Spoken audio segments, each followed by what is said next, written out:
Hey, welcome back to the Genesis Principle Fine Art. My name is Alton Jones. You're with me again for another session of the Freestyle Farm painting. Just putting on my gear, my painting gear here. So today you're joining me again for another episode with this Freestyle Farm painting. I'm almost there. It's almost finished, so that's good. It's been a while. It's taking a while to get it complete, but I'm almost there. So that's typical with these large paintings. They usually take a lot of hours, but I think I have it at a spot where I think I'm almost finished now. So today I'm doing a little bit of painting on the mane of the horse. I'll be oiling out first, and after oiling out, then I'll be painting. Oiling out is just basically wiping a little bit of medium over the area that goes flat or that goes matte, to bring back the colors to that area so that I'll be able to judge the colors better or a little bit more effectively. And so I'll be doing that, and then I'll be finishing the mane. I'll be doing a little bit of touch up on the fence post by the face of the horse, and then a little bit of touching and detailing on the grass in the foreground. And then I think this one will be done at that point. So you'll be seeing me doing that. Also, I'd like to say as well that these painting videos are not so much an extensive tutorial. They're more of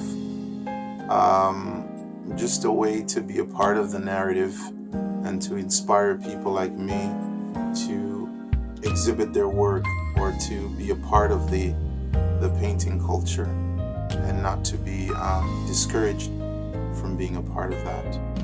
I think one of the most groundbreaking artists that I really respect mentioned a lot of things about that. His name is Mr. Kerry James Marshall, and so I appreciate what he's done, what he's said concerning artists that appear like me, and just that we should be a part of the narrative. And so I'm hoping that more of us will be inspired to show our work. So thank you for stopping in.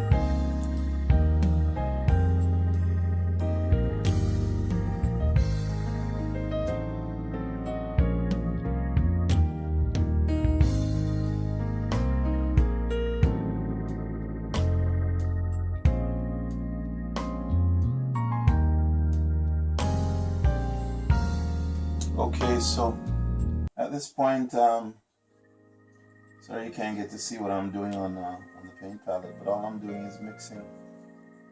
Is just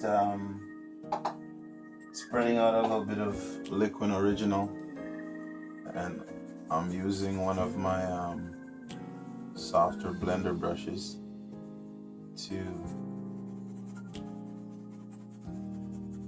oil out the mane of the horse here. That brush is not the most effective, so I'll try something else that's a little stiffer. That should get the job done properly.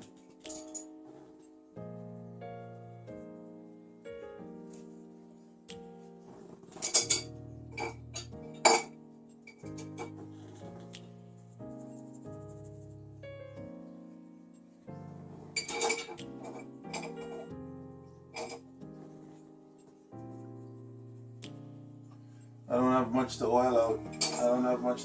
Just a small area of oiling out, so it's not that big of a job. So I'll try this one. This is a angle brush. Some people call them daggers. This is not quite a dagger. It's got a bit of an angle on it, but still not enough that I would qualify as a dagger.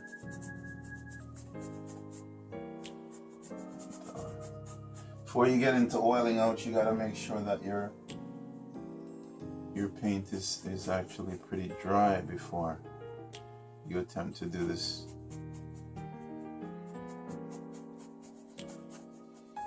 And all I'm doing is just rubbing in a little of the paint back into the canvas.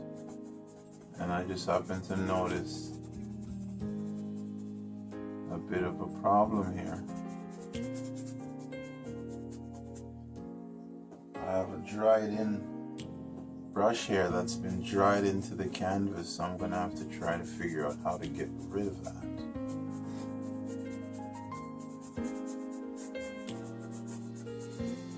Actually, I have more than one. Not cool. So I'm gonna try to figure out how to remove those.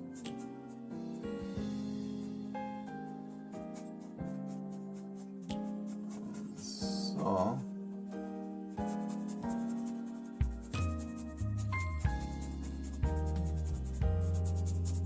for now, this is about all the oiling out that I need.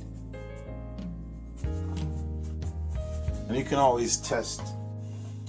Okay, so still working my way through this oiling out process.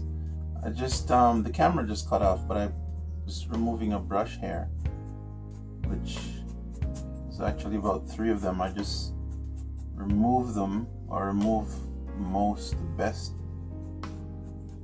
visible part of them. One came from here. You can see there's a scratching here. I'll fix that.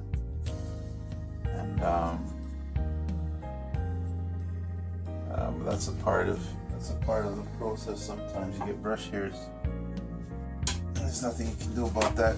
If you catch them, you can remove them quickly, and if you don't catch them, well, they become quite attractive looking on your painting. Okay, so this is about as much as I want to oil out. Now I think that's it.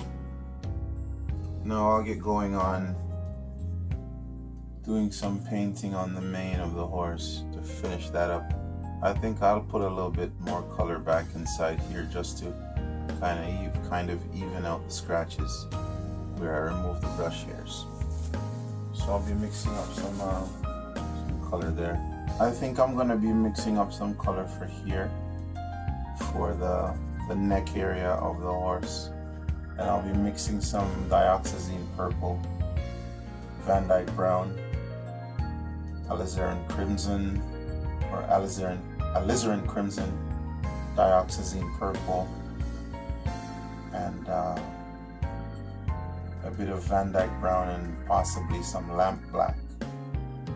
That should be enough to put a little bit of color back into the neck area. There's a lot of light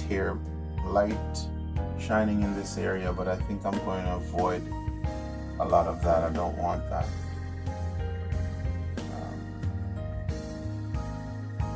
I'm not making this painting exactly as the photograph. I am kind of customize it somewhat to suit the area in the foreground here where the horse is actually standing. So I'll be back in a second.